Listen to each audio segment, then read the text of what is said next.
Okay, good day guys, no? Nandito tayo ngayon sa Talisay, Batangas, no? Meron kaming gagawin dito guys na TCL.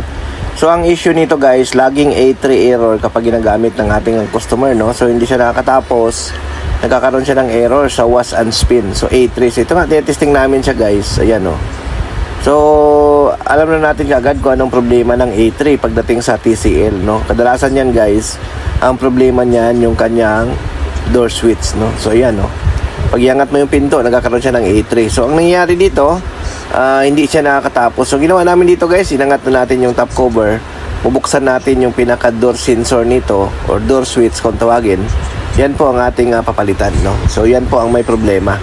No? So, minsan, isang cause din ng A3 error guys, baka malog ang inyong washing machine pag malambot na yung pinaka suspension rod, no? Or minsan naman, hindi balance ang inyong washing machine. Baka mamaya, hindi siya nakatayo ng maayos. Isa din yan sa cause ng A3 error. So ito guys, yung parts na to, itong puti na to, yan po yung nagkukos ng A3 error, no? So yan, pag tinatamaan yan, nababangga yan, nagkakaroon yan ng error. So ang gagawin nyo lang guys, pwede yung palitan yan, or kung wala kayong pamalit, pwede nyo naman yan i-disable temporary, no?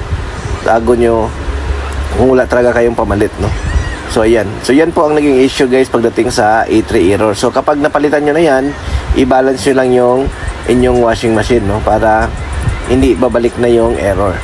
So yun, no? Basta sa mga TCL guys na brand, yung A3 error ay nasa door switch ang problema, no? Sa mga front load, ganoon din yan. Basta TCL brand, pag A3, yung door lock naman ang problema. So sa top load dito, yung kanyang safety switch, no? Yun po ang may issue dyan. Safety switch.